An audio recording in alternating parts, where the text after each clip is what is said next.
Saya misalnya orang kaya, ada ulama kaya, itu senengannya blonjo. Sampai bojone itu marah-marah. Saking parahnya ulama ini, kebetulan keluarga saya, ini anaknya mulai itu, anaknya kon golek utangan. Padahal nilai anaknya pertama berangkat dari rumah itu bawa uang, mau ngirimi anaknya di sarang. Itu orang Jawa Timur, kiai alim. Roh bakul kacang ning bis gak mentolo ditukoni. Roh bakul mainan saake wong tuwek lak ditukoni. Walhasil tok sarang duwe entek. Tapi gowo mainan, gowo kacang saake jare. Sama-sama belanja. Dekne niate nyebar rahmate Allah. Saya pernah ngalami itu meskipun di ada skala yang ekstrim itu. Saya sampai sekarang anak saya mulai TK, SD tak sangoni terus. Kadang beli jajan yang dia sama sekali gak doyan. Dulu ibunya yang marah sebelum ora dipangan kok dituku Gus. Ya masih ora dipangan bakule tetap seneng. Butuhe bakule iku payu ora kok dipangan ta ora. Tapi utek-utek medhit ngene kan pikirane kan. Nek ora dipangan aja tuku ya sakake bakule ndonga supaya laris. Lah duit 5.000 bagi kita kan ndak penting wis ben entek. Ben manfaati bakul-bakul. Karena orang kadang dikasih itu malu loh karena ndak diharga diri. Tapi kalau lewat jual beli kan senang. Ya banyak ulama yang gitu, boros tapi niatnya menyebar roh. Asal orang soleh itu baik-baik saja. Orang soleh melete. Wah duitku akeh, ketenang wae. Cara dohir melete. Ternyata ngenakno sing dikai ben ora perasaan. Nah misalnya wong soleh terus sopan. Duitku pas-pasan tak pangan sesuk wae ora ono. Sing dikai ya sungkan le dul-dul. Maka wong soleh kudu melete ben sing dikai ora sungkan.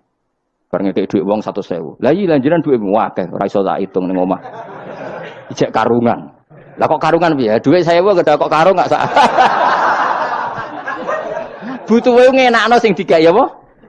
Ngenakno sing digawe. Asal wong soleh, dekne ngomong gitu itu niatnya juga soleh. Tapi nak wong ra soleh, pancen mlete tenan. Bolak-balik wong ra soleh iku masalah. Makanya kancani wong soleh. Mergo wong soleh itu orang yang luar biasa. Kanjeng Nabi ku nak daharu sering ning jaba. Ya biasa. Ketok wong akeh. Karena Nabi gak ada kepentingan beliau jadi Nabi setelah Nabi Isa alaihissalam yang saking sakralnya, saking priyainya malah kebablasan dianggap sebagai anak Tuhan. Maka Nabi ngetokno kemanusiaan. Bahkan kalau dahar itu sering di luar. Gue ngetokno nak Nabi itu dahar sebagai umumnya kayak apa orang soleh. Lho kula nate berusaha khusyuk iku meneng. Malah ngipi kuwi welek. Mergo aku ora meneng wae wibawa, nak meneng malah buyute wibawa. Akhire wong rawani takok agama. Nak ana ora takok agama terus takok wong liya, takok rugi malah ra karu-karuan. Tapi baru kayak aku sering guyon gejlokan orang berani tanya. Baru kayak berani tanya, ilmu dikembalikan pada ahlinya. Jadi wong soleh ku ngomong terus yo barokah saenake yo barokah asal dekne soleh alim barokah terus. Tapi nak wong ra soleh goblok mbok meneng ben wibawa. Nah ibadah dianggap wali terus akeh sing sowan innalillahi wa inna ilaihi raji'un. Aneh-aneh wae. Modus iki jenenge apa? Lho iya, kaya kasus di Probolinggo andai kan wong ra jubahan niku ora ono sing percaya. Dia dipercaya karena modus apa? Kesalahan. Umpama ndekne nganggo kathok seperapat terus pahpon ning pasar, ayo aku bisa gadakan uang, percaya ta ora? Baru kayak jubahan. Ibu-ibu soleh. Maka sarana kesalehan ini kalau di mata orang enggak soleh, di tangan orang enggak soleh itu bahaya. Makanya kata ulama, kata Imam Haromen, kena alim, urip pun biasa wae. Dia sampai kue terlalu khusyuk terus nak ngomong dindel, padahal keliru ngomongmu itu. Mergo anti el. Bener kok sampean ini bener. Orang alim sepeda motor ya sampai dangan-dangan atau sampai rokokan itu bener. Kayak ada bebo khusyuk malah bahaya. Dikira ahlul ilmi jebule gloyor napa. Mulane kan apa melete tak anggap pinter ini. Menutupi apa. Pokoknya terus no dhewe. Jadi itu ada aturannya. Pokoknya yang penting itu soleh alim. Makanya saya berkali-kali cerita. Saya punya sanad sampai Sufyan bin Uyainah. Itu termasuk gurunya Imam Syafi'i. Ya gurunya Imam Syafi'i itu yang paling masyhur itu Muslim bin Khalid Az-Zanji ketika kecil. Beliau diajari Sufi oleh Sufyan bin Uyainah. Kemudian ngaji hadis sama Imam Malik. Cuma di Indonesia yang terkenal beliau hanya muridnya siapa? Imam Malik. Sebenarnya dia ngaji lama itu malah sama Sufyan bin Uyainah. Sufyan bin Uyainah ini yang punya riwayat bahwa Nabi Isa dan Nabi Yahya pernah bertemu. Ketika bertemu di satu kampung, sing Nabi Isa tanya, aina syirarun nas. Lalu rumahnya orang-orang fasik di mana? Sing Nabi Yahya selalu tanya, aina khiyarun nas. Lalu rumahnya orang-orang baik di mana? Ini sama-sama Nabi dan sama-sama muda. Kita tahu Nabi Isa juga wa atainaul hukma napa? Sobia. Nabi Yahya ya Yahya khudil kitab bi quwwah wa atainaul hukma sobia. Nabi Yahya juga mulai cilik alim, Nabi Isa juga mulai cilik alim, wa yukallimun nasa fil mahdi. Maka ini sama-sama orang alim mulai kecil, hanya dua itu, Yahya dan siapa? Isa. Itu sezaman. Saya ulang lagi, sezaman. Sama-sama anaknya orang keren, Yahya bin Zakaria, anaknya Nabi. Isa bin Maryam adalah wali besar nasabnya. Akhirnya Nabi Isa yang mulai tanya, "Limada tas'al aina khiyarun nas?" Kenapa kamu tanya rumahnya orang-orang baik di mana? Kata Nabi Yahya, kumpul orang soleh itu enak, nyaman. Ya kan nyaman kan kumpul orang soleh, tidak ada narkoba, tidak ada kegaduhan, tidak ada berisik. Terus gantian Nabi Yahya tanya, "Limada tas'al aina syirarun nas?" Lalu kenapa Anda tanya di mana rumahnya orang-orang buruk? Terus kata Nabi Isa, "Anan Nabi, saya ini Nabi, biman zilati tabib, ibarat dokter, udawil mardo. Maka saya mengobati yang sakit." Kalau Anda seorang dokter, nyari sampling penyakit, nyari di endemik daerah penyakit apa daerah sehat? Penyakit. Ya tapi kalau kamu takut ketularan, nyari daerah sehat apa daerah berpenyakit? Itu sama-sama madhab dalam ilmu. Dulu itu ya biasa, perbedaan seperti itu biasa saja. Karena semuanya karena ilmu. Sekarang enggak, kubu sebelah yang ngotot, kubu sebelah ya dalile pokoknya. Mana ada ilmu dalile pokoknya? Pokoknya kunut itu gini, kalau enggak kunut gini. Memangnya Imam Syafi'i lahir tahun berapa? Kunut enggak kunut itu ada sebelum tahun 12 dan tahun 26. Gue eleng-eleng. Nak di vulgar roh jare vulgar. Nah iku ra paham banget tenan. Maka orang-orang alim tahunya ya kunut dadak kunut itu al-khilaf baina madzhabi Syafi'i wa madzhabi Abi Hanifah. Sekarang tahu-tahu di zaman akhir jadi politik identitas. Kayak misalnya begini, tak contohkan lagi perdebatan. Pakai peci putih. Gus Naji itu putranya Mbah Mun, meyakini pakai peci putih itu sunat sehingga santrinya pakai peci putih. Mbah saya, Ki Hamid Pasuruan juga pakai peci putih. Santri sebelah kiri semuanya pakai peci putih karena putih itu sunat, ya sudah pakai peci putih. Tapi kalau Mbah Mun itu santrinya enggak boleh pakai peci putih. Haram kata beliau. Kata beliau, "Dong kaji ini wong desa-desa nganti adol Tegal, adol sawah. Mbok saingi ketu 5.000." Kata beliau.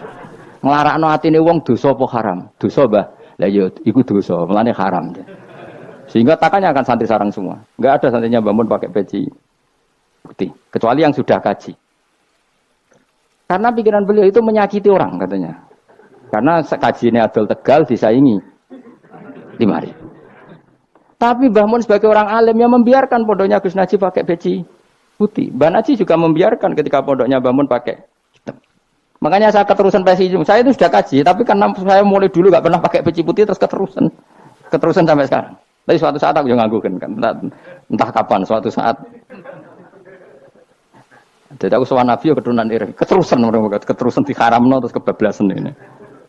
Itu logika ijtihad. Sama misalnya khasnya ulama itu pakai jubah, pakai apa? Ya sudah itu khasnya ulama. Terus kayak misalnya neng parkiran macak ngono, alasannya anut ulama.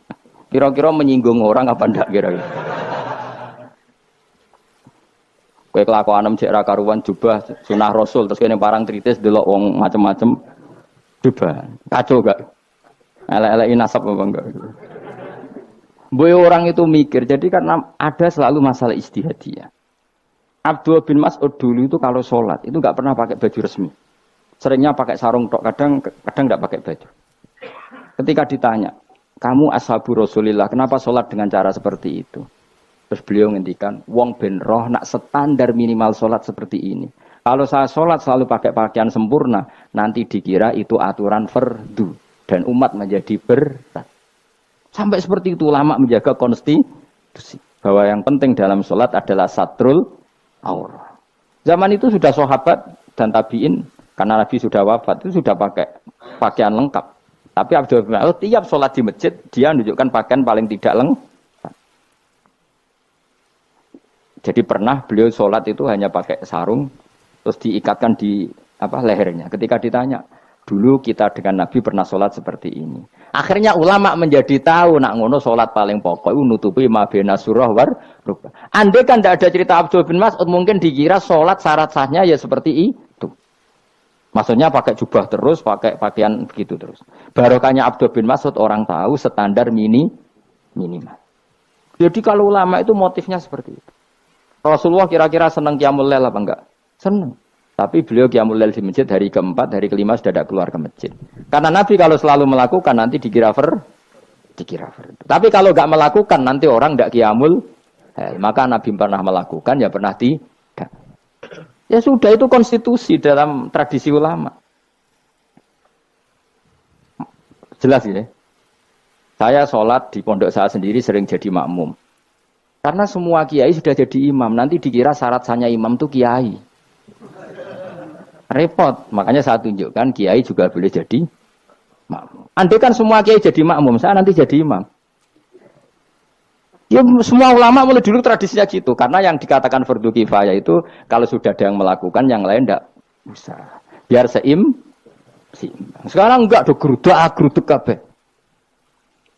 Makanya terus kacau. Coba sekarang misalnya gini. Andai kan semua orang melakukan kebenaran kesunatan, yaitu misalnya semuanya ambisi iktikaf di masjid. Terus tidak ada orang melakukan kebenaran ngrumat yatim, ngrumat jenazah, ngrumat jalan-jalan raya. Kan kacau. Mergo semuanya satu variasi kebenaran iktikaf di masjid. Yatime sedang do mati, mergo do iktikaf kabeh.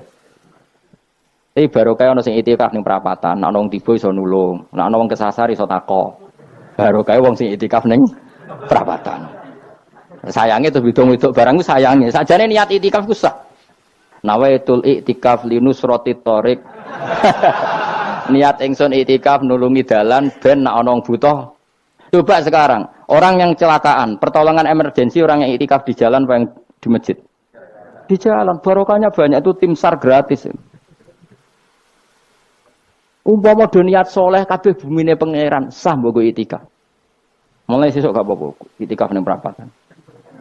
Tapi buktikan kamu tidak berbuat macam atau tulisi relawan orang tersesat. Jadi ajane kebaikan itu ada di mana-mana. Makanya Nabi menyatakan kebaikan orang itikaf jadi katakan Nabi baik. Orang yang jalan-jalan kemudian ada duri disingkirkan juga disifati Nabi orang baik. Orang yang rumah yatim disifati Nabi orang. Bahkan orang yang hubungan intim dengan istrinya sama Nabi ya disifati orang baik. Sampai sahabat tanya, masa urusan gitu dapat pahala ya Rasulullah? Loh iya, andai kan itu sama orang lain kan malah dosa. Berhubung sama istrinya maka dapat pahala. Kayak apa Nabi ngitung kebaikan sekian banyaknya. Tahu-tahu di zaman akhir kubunya saja yang baik. Ini apa-apaan? Ini kuano iskal. Yo mareni yo tobat. Kebaikan adalah sesuatu yang dikatakan Allah baik di kubu kita maupun di kubu sebelah. Mau kubu sebelah ya apa saja. Baik di partai kita maupun di partai sebelah. Maupun di ormas kita maupun ormas sebelah. Karena semua kebaikan otoritasnya di Allah Subhanahu. Ada nabi yang senangane ngurus wong fasik, Nabi Isa. Karena berpikiran nabi itu tabib, ya tabib itu yudawil untuk mengobati yang sah. Ada nabi kayak Nabi Yahya. Karena kalau orang kayak kamu tak suruh ngobati orang fasik, kira-kira katut tak sing fasik tobat. Cara rohin tak cul ngobati wong wayu, kira-kira sing katut sapa? Sing ayu dadi ngaji apa sing ngaji dadi ya ukur dhewe, nek ora kuat niru Nabi Yahya, nek kuat niru Nabi tapi kue ra nabi masalah. Ya sudah, yang penting roh ilmunya. Bahwa dulu itu biasa. Nah khilafnya ulama kira-kira seperti itu. Yang peci putih ya silahkan gue iling-ilingan, nak putih itu sunat. Tapi sing ireng, piye kaji desa itu disaingi kedul 5.000 gak terima aja. Yakin deh bos.